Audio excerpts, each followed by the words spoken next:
সন্তান চাইবো কার কাছে? রিজিক বাড়িতে নেই, বরকত হয় না, বরকত চাইবো কার কাছে? না খাসিদে আর ছেলেলে, খাসিদে ছেলেলে নেই। আমি মামারি মাদ্রাসার ছাত্র। হুগলি জেলা মানে পীরের রমরমা বাজার। হুগলি জেলা আর উত্তর 24 পরগনা পীরের রমরমা বাজার। পীরের মাজারে যান, বলে মা খাসিদে আর ছেলেলে। বুঝতে পারেননি? মানে একটা খাসি দেবে আর ছেলে দেবে আর কি। আজব তামাশা। তাই মনে মনে একটা চিন্তা করি যে আল্লাহ, যত পীর মরেছে সব কি ওই বাস লাইনে, রেল লাইনে কি একটাও পীর মরেনি? তার মানে কেন জানেন? রেল লাইনে তো আর ব্যবসা হবে না রে ভাই। রেল লাইনে ব্যবসা হবে? রেল লাইনে ব্যবসা হবে না। রেল লাইনে ট্রেন তো দ্রুত গতিতে যায়, ব্যবসা কি করে হবে? সেজন্য বাস লাইনে যত পীরের মাজার, ওখানে লিখে দিয়েছে ড্রাইভার ভাই কিছু দিয়ে যান, না তো গাড়ি পাল্টি খাওয়ার সম্ভাবনা আছে। এরাও ভাবলো যে পীর খুব রাগান্বিত, পীর কিছু দিয়ে যায়, সেজন্য ব্যবসাটা গোবখানে সুন্দর করে হয়। আরে ও ভণ্ড বাবা, আরে ও খাজা বাবা, রোজ হাসরে দেখবে তোমার কোন বাবা। আরে ও খাজা বাবা, ইবাদত বন্দেগী গোলামি শুধুমাত্র আল্লাহর চলবে, আল্লাহ ছাড়া কারো গোলামি চলবে না। ভাই আমার, বন্ধু আমার যারা এখানে বসে আছেন, আল্লাহ রাব্বুল আলামিন তিনি বলেছেন, বান্দারে আমার সমকক্ষ, আমার ভাগীদার যদি কাউকে বানিয়ে দাও, তাহলে পরে আমি আল্লাহ কখনো সেই ইবাদত গ্রহণ করব না। নামাজ পড়েছো কবুল করব না, রোজা রেখেছো কবুল হবে না। কারণ আল্লাহ রাব্বুল আলামিন তিনি কোরআনে বলেছেন, ওয়ালাউ আশরাকু লাহাবিতা আনহুম মা কানু ইয়ামালুন।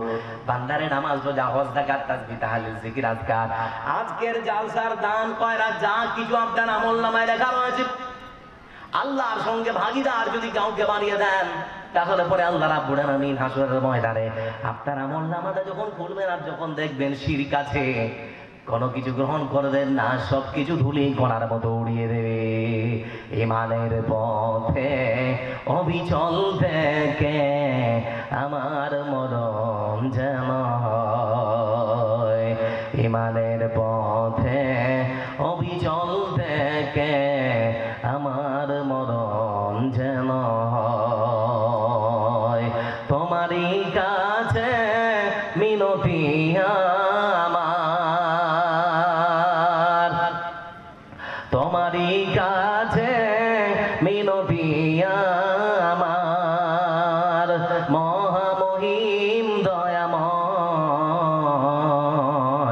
ঈমানের পথে অবিচল থেকে আমার মরণ যেন অটল অবিচল, আল্লাহর সমকক্ষ ভাগীদার কাউকে বানানো যাবে না। সেজন্য আজকে ঈমান হালকা হয়ে গেছে, কোরআনের নামে মামলা করা হচ্ছে সুপ্রিম কোর্টে। ভাই আমার, বন্ধু আমার, আল্লাহর সমকক্ষ, আল্লাহর ভাগীদার কাউকে বানানো যাবে না। বিপদ মুসিবত যতই আসুক, আল্লাহ রাব্বুল আলামিনের কাছেই সব সময় হাত পাততে হবে। বিপদ থেকে মুক্ত করার মালিক যিনি, তিনি কে? সন্তান হয় না, সন্তান চাইবো কার কাছে? রিজিক বাড়িতে নেই, বরকত হয় না, বরকত চাইবো কার কাছে? না খাসিদে আর ছেলেলে, খাসিদে ছেলেলে নেই। আমি মামারি মাদ্রাসার ছাত্র। হুগলি জেলা মানে পীরের রমরমা বাজার। হুগলি জেলা আর উত্তর 24 পরগনা পীরের রমরমা বাজার। পীরের মাজারে যান, বলে মা খাসিদে আর ছেলেলে। বুঝতে পারেননি? মানে একটা খাসি দেবে আর ছেলে দেবে আর কি। আজব তামাশা। তাই মনে মনে একটা চিন্তা করি যে আল্লাহ, যত পীর মরেছে সব কি ওই বাস লাইনে, রেল লাইনে কি একটাও পীর মরেনি? তার মানে কেন জানেন? রেল লাইনে তো আর ব্যবসা হবে না রে ভাই। রেল লাইনে ব্যবসা হবে? রেল লাইনে ব্যবসা হবে না। রেল লাইনে ট্রেন তো দ্রুত গতিতে যায়, ব্যবসা কি করে হবে? সেজন্য বাস লাইনে যত পীরের মাজার, ওখানে লিখে দিয়েছে ড্রাইভার ভাই কিছু দিয়ে যান, না তো গাড়ি পাল্টি খাওয়ার সম্ভাবনা আছে। এরাও ভাবলো যে পীর খুব রাগান্বিত, পীর কিছু দিয়ে যায়, সেজন্য ব্যবসাটা গোবখানে সুন্দর করে হয়। আরে ও ভণ্ড বাবা, আরে ও খাজা বাবা, রোজ হাসরে দেখবে তোমার কোন বাবা। আরে ও খাজা বাবা, আরে ও ভণ্ড বাবা, রোজ হাসরে দেখবে তোমার কোন বাবা। যত বাবা তত মাজার, বাবা হলো বেসুমার। রেল লাইনে নেই রে মাজার, বাস লাইনেই সব মাজার। নিজের বাপের লয় না খবর, নিজের মায়ের লয় না খবর, মাজারে দেয় লাল চাদর। আরে ও ভণ্ড বাবা, আরে ও খাজা বাবা, রোজ হাসরে দেখবে তোমার কোন বাবা। মাজার ব্যবসা ছেড়ে দিয়ে ধরো আল্লাহর দিন ঈদ, এখনো সময় আছে তওবা পড়ে হ মুমিন। মাজার ব্যবসা ছেড়ে দিয়ে ধরো আল্লাহর দিন ঈদ, এখনো সময় আছে তওবা পড়ে হ মুমিন। নিজের বাপের লয় না খবর, নিজের মায়ের লয় না খবর, মাজারে দেয় লাল চাদর। আরে ও ভণ্ড বাবা, আরে ও খাজা বাবা, রোজ হাসরে দেখবে তোমার কোন বাবা। লা ইয়াতাকাল্লামুনা ইল্লা মান আযিনা লাহুর রাহমান ওয়া ক্বালা সাওয়াবা। সেই দিন সবাই কাতারবদ্ধ হয়ে দাঁড়িয়ে থাকবে। সেই কাতারে আমাদের পিতা আদম আলাইহিস সালাম দাঁড়িয়ে থাকবেন। আরে উনি বলবেন আজকে আমার কি হবে আমি বুঝতে পারছি না। তো আমাদের পিতা যিনি, যাকে আল্লাহ নিজ হাতে বানালেন, উনার যদি এই অবস্থা হয় তো পীর আপনাকে জান্নাতে নিয়ে যাবে, এটা কে বলেছে? আমার বন্ধুরা, আপনাকে বুঝতে হবে ভেজাল ঢুকিয়েছে ধরবে। এজন্যই তুমিরুনা বিল্লাহ, আল্লাহ রাব্বুল আলামিন এজন্যই ঘোষণা করেছেন, বান্দারে আমার সমকক্ষ, আমার ভাগীদার যদি কাউকে বানিয়ে দাও, সব কিছু গোলমাল, একটাও আমি আল্লাহ রাব্বুল আলামিন গ্রহণ করব না। কেন? আল্লাহ বলেছেন ইন্নাশ শিরকা লাযুলমুন আযীম। শিরক এমনই এক মহাপাপ যে সব কিছু ধ্বংস করে দেয়, সব কিছু আপনার আমল বরবাদ করে দেয়। আমি এই আয়াতের উত্তর খুঁজছিলাম একদিন, যে আল্লাহ তোমার এত রাগ হয় কেন, তোমার এত রাগ হয় কেন? তো হঠাৎ করে রাত্রিবেলা একদিন আমার ঘুম ভাঙলো রাত 12টার সময়। তো আমার বোনের বিয়ে দিয়েছি পাশের বাড়িতে। তো পাশের বাড়িতে বিয়ে দিয়েছে রাত 12টার সময়, স্বামী স্ত্রীতে ঝগড়া চলছে। আমি বলছি যাবো না। সকালবেলা যখন আমার বোন বাড়িতে আসবে তখন শুনবো কি হয়েছিল। বোনটা আমার সকালবেলা আসলো, বোনকে জিজ্ঞেস করছি, বোন কি হয়েছিল? তোমরা তো স্বামী স্ত্রীতে ভালো মিলেমিশে থাকো, কোনোদিন তোমাদের মধ্যে ঝগড়া হয় না, আজকে কি এমন হয়েছে যে রাত 12টার সময় তোমাদের ঝগড়া হচ্ছে? আমার বোন তখন আমাকে দেখে বলে, ভাই রে, স্বামী আর স্ত্রীর মধ্যে যা হয়েছিল মিটে গেছে, তোমাকে বলবো না। আমি তখন বললাম, বোন একবার বলেই তো দাও। বোন তখন আমাকে বলে, ভাই যদি শুনিস তাহলে বস। ভাই আর বোন দুজনে মিলে বসলাম। বোন তখন আমাকে বলে, ভাই রে শোন তাহলে, প্রতিদিন রাত 9টার সময় আমার স্বামী বাড়িতে ফেরে, খাবার দাবার শেষ করে বিছানাটা পরিষ্কার করে দিয়ে আমরা ঘুমিয়ে যাই। আজকে তাও ব্যতিক্রম হলো না।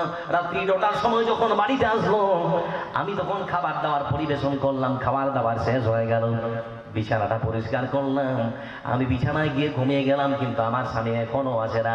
বিছানা থেকে আবার দরজাটা খুলে বাইরে বের হলাম।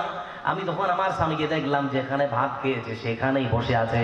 আমি পাশে গিয়ে স্বামীর হাতটা ধরে বসে বললাম, আমি তখন আমার স্বামীকে বললাম, স্বামী যান, আমার কোনো কাজে দুঃখ পেয়েছেন নাকি, কষ্ট পেয়েছেন নাকি, কেন বসে আছেন, কেন শুতে যাচ্ছেন না, সারাটা দিন ধরে ক্লান্ত শরীর দিয়ে এখানে বসে আছেন, বুঝলাম না।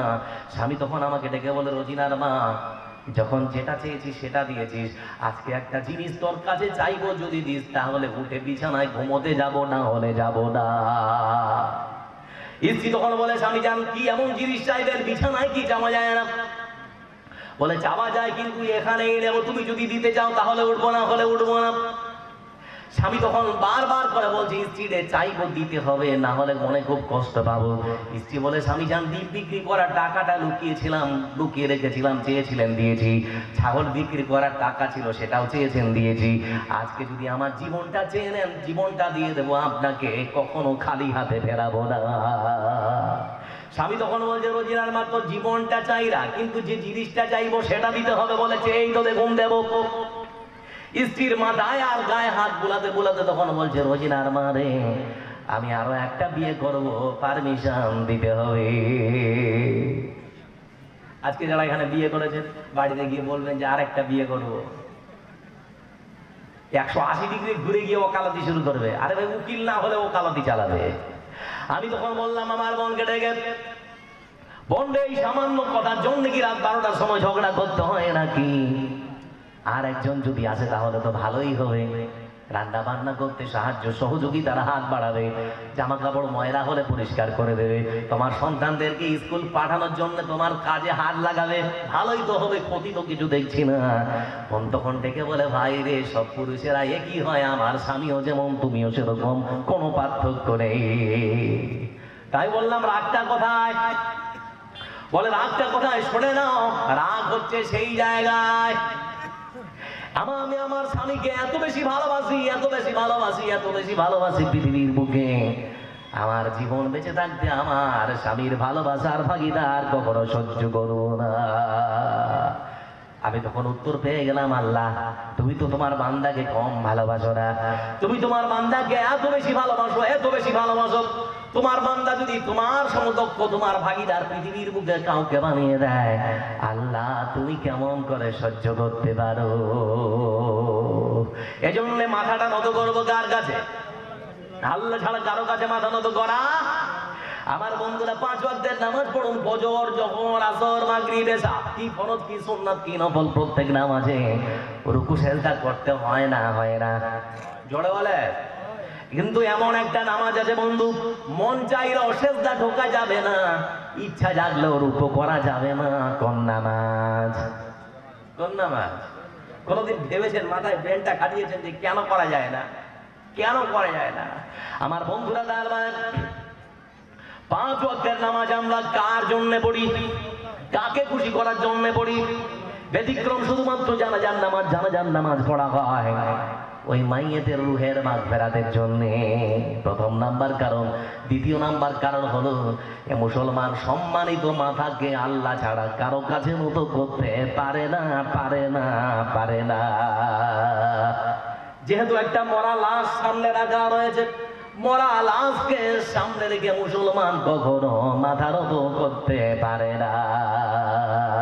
কইরে খালিদ কইরে অমর, এসেছে নতুন বদল, কথা সেই থেকে বিজয়ী নবীন মুজাহিদ। এখনো কি গাইতে হবে ঘুম ভাঙানো গীত? এখনো কি গাইতে হবে ঘুম ভাঙানো গীত? কইরে খালিদ কইরে অমর, এসেছে নতুন বদল, কথা সেই থেকে বিজয়ী নবীন মুজাহিদ। এখনো কি গাইতে হবে ঘুম ভাঙানো গীত?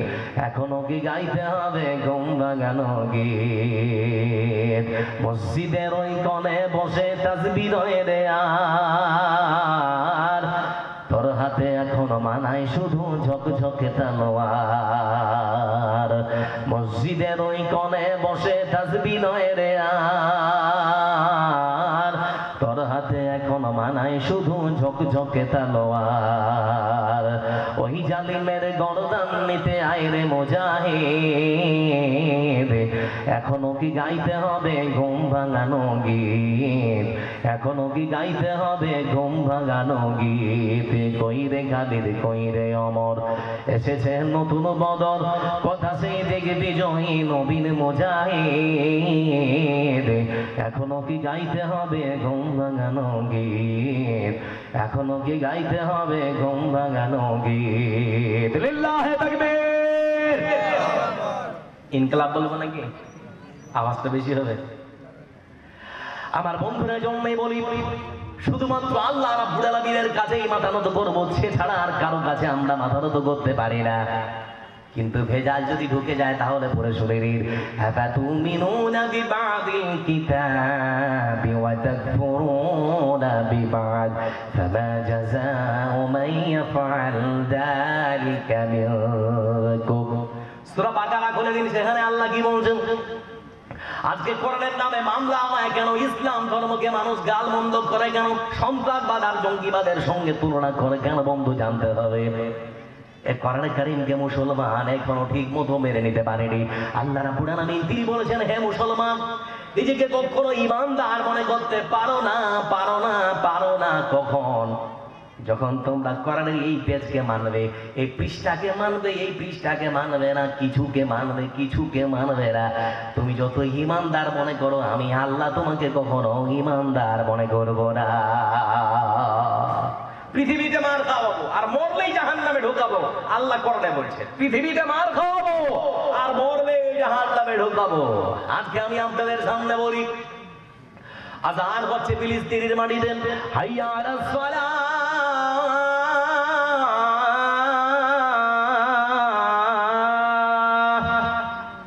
কনকনে ঠান্ডা রাত্রি যখন ফজরের আযানটা হয়ে গেল, মুসাল্লিরা তাদের ঠান্ডা বিছানাকে, গরম বিছানাকে ফেলে দিয়েছে, কনকনে ঠান্ডা পানিতে উজু করেছে, স্ত্রীর ভালোবাসাকে ত্যাগ করে মসজিদের দরজার সামনে দাঁড়িয়েছে।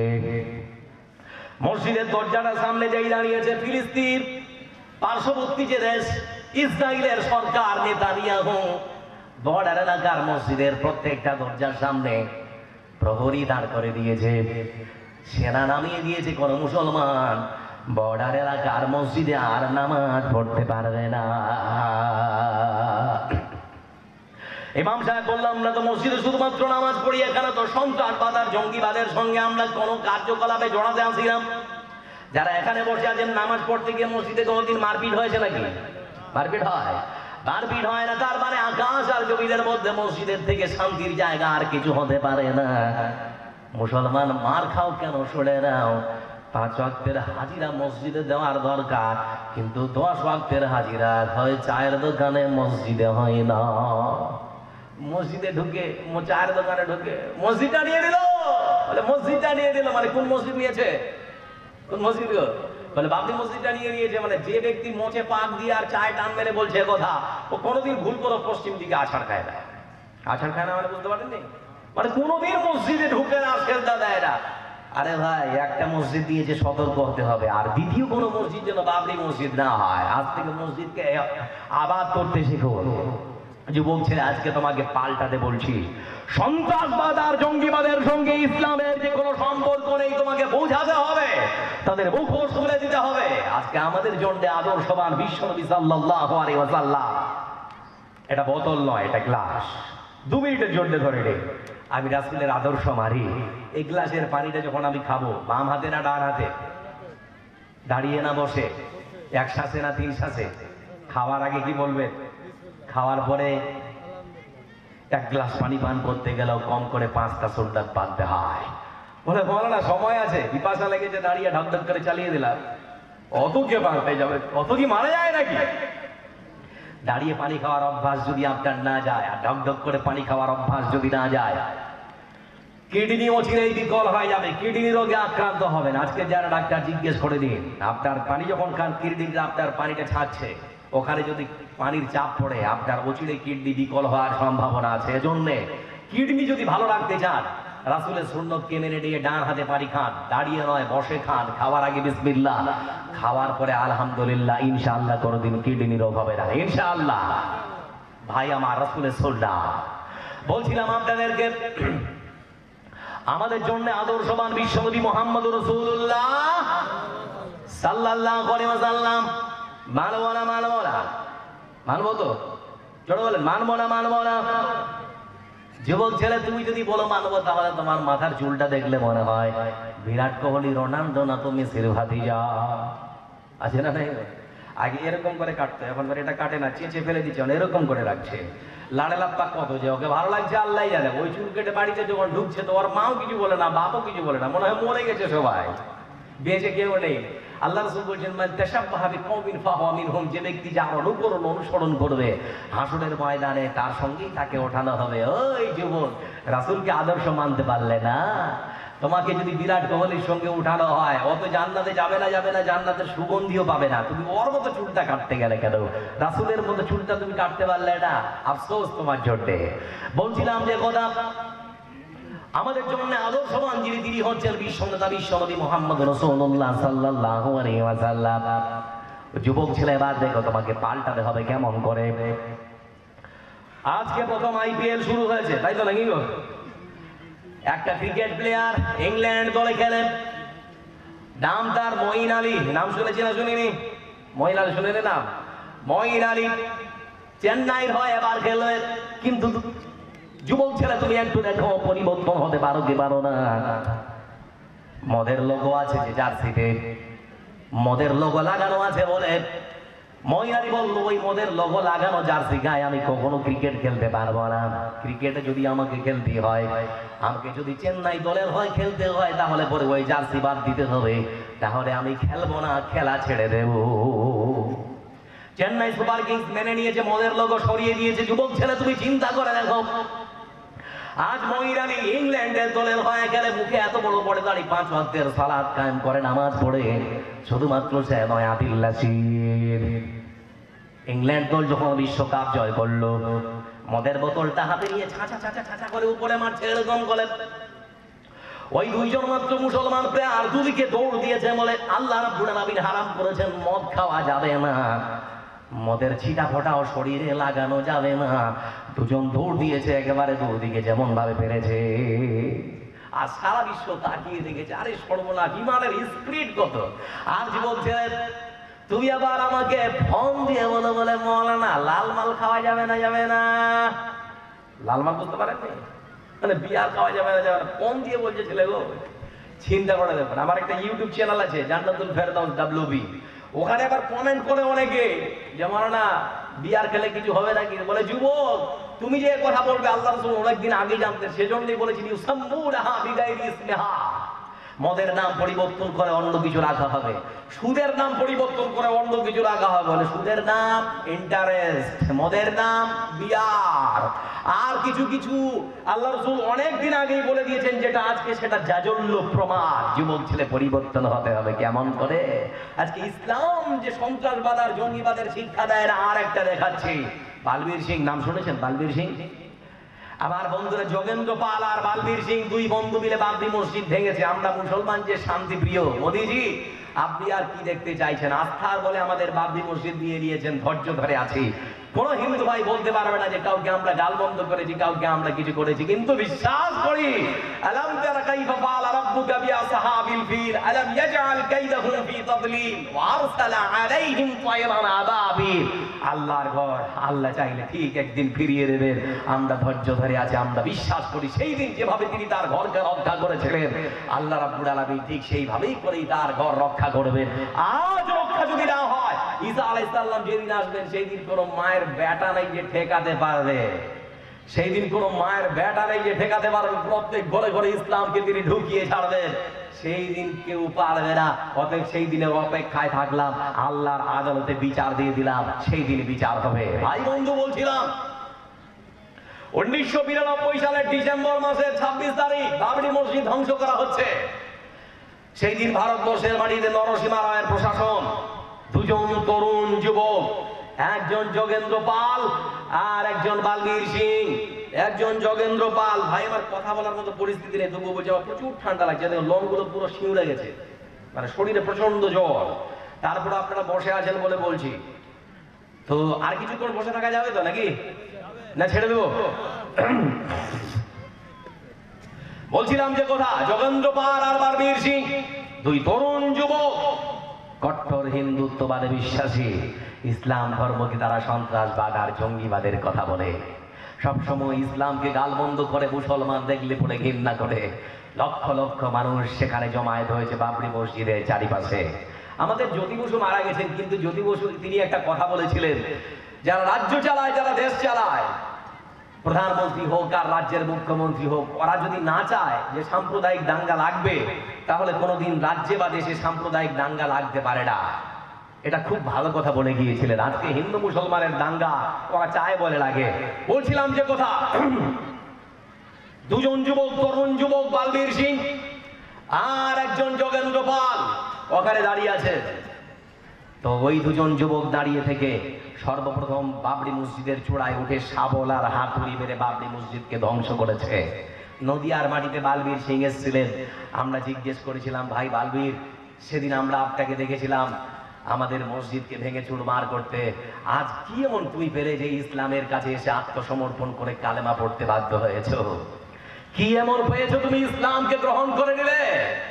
বালবীর সিং চোখের পানি ফেলে ফেলে আমাদেরকে সেই দিন কথাগুলো বলেছিল। সেই দিন তিনি বললেন যে ভাইরা, আমরা সেদিন জড়ো হয়েছিলাম, আমরা ছিলাম কট্টর হিন্দুত্ববাদে বিশ্বাসী RSS বজরং দলের সুদক্ষ কর্মী ছিলাম। আমরা সেখানে জড়ো হলাম। জড়ো হওয়ার পরে আমাদেরকে অনুমতি যখন দেওয়া হলো, আমরা মসজিদের চূড়ায় তখন উঠে পড়লাম। হাতে ছিল শাবল, হাতে ছিল লোহার হাতুড়ি। হাতুড়ি দিয়ে যখন আমরা আঘাত করলাম, গম্বুজটা প্রথমত ভেঙে পড়লো। গম্বুজ থেকে দুটো ইট আমরা সেখান থেকে নিয়ে নিচে নামলাম। ইট দুটো নিয়ে যখন আমরা নিচে নামলাম, সেই ইট দুটো নিয়ে আমাদেরকে দিয়ে যাওয়া হলো। ভারতবর্ষের মাটিতে একটা রাজনৈতিক দল আছে, শিবসেনা, নাম শুনেছি না শুনিনি? শিবসেনার সদর দপ্তরে নিয়ে যাওয়া হলো। বাল ঠাকরের বাবার নাম ছিল রাজ ঠাকরে, তা সে আমাদেরকে নিয়ে গেল। আদর আপ্যায়ন করে হাত থেকে ইট দুটো নেওয়ার পর আমাদেরকে সসম্মান সম্মান জানানোর খাতিরে আমাদের গলায় ফুলের মালা দেওয়া হচ্ছে। চারিদিক থেকে ফুলের মালা এমন ভাবে আসতে শুরু করলো, গলা থেকে ফুলের মালা উপচে পড়ে যায়। আমরা তখন মনে মনে দুই বন্ধু ভাবলাম, এত ভালোবাসা, এত শ্রদ্ধা, এত ভক্তি, এই ভালোবাসা ভাগ করে নেওয়ার জন্য আমাদেরকে বাড়িতে যেতে হবে। আমরা তখন অনুমতি চাইলাম, গাড়ি করে বাড়ির দরজাটার সামনে আমাদেরকে নামানো।